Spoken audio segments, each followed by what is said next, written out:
Cette jeune femme assise en pleine salle d'exposition, c'est Anne-Sophie Georges, une artiste polygraphe qui utilise plusieurs techniques pour réaliser ses œuvres. Et si elle est là, au milieu d'elle, c'est que ce jour-là, c'est journée d'accrochage, en vue du vernissage de l'exposition qui lui est consacrée à la Maison du Hainaut de Charleroi. Un travail plus compliqué que ce que l'on ne croit, car il faut juger de la pertinence de placer tel dessin à côté de tel autre. Le travail d'Anne-Sophie Georges est très particulier.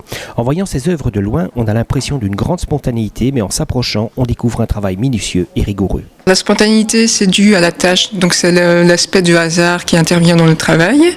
Le hasard, mais quelque chose d'assez contrôlé, parce qu'il y a différentes façons de faire les tâches. Et ensuite, les différentes techniques, j'ai utilisé les techniques à partir de ce qu'on utilise dans la tapisserie ou dans le textile, tout simplement. Donc, c'est-à-dire tout ce qui est tissage, piquetage, cousu, bien souvent cousu à la main, parfois à la machine.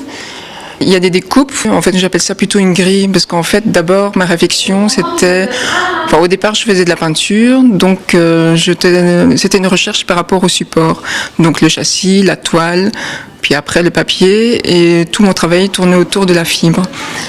Donc la fibre qu'on retrouve dans le bois du châssis, la fibre dans la toile et la fibre de papier.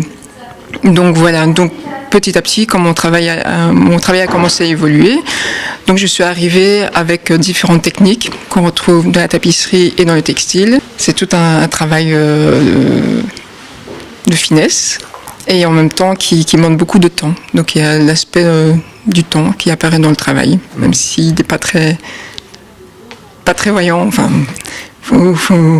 c'est vraiment en observant bien le travail qu'il y a tous ces aspects-là qui sont mis en jeu, qu'on voit qui sont en jeu. À voir à la Maison du Hainaut de Charleroi jusqu'au 28 novembre 2014.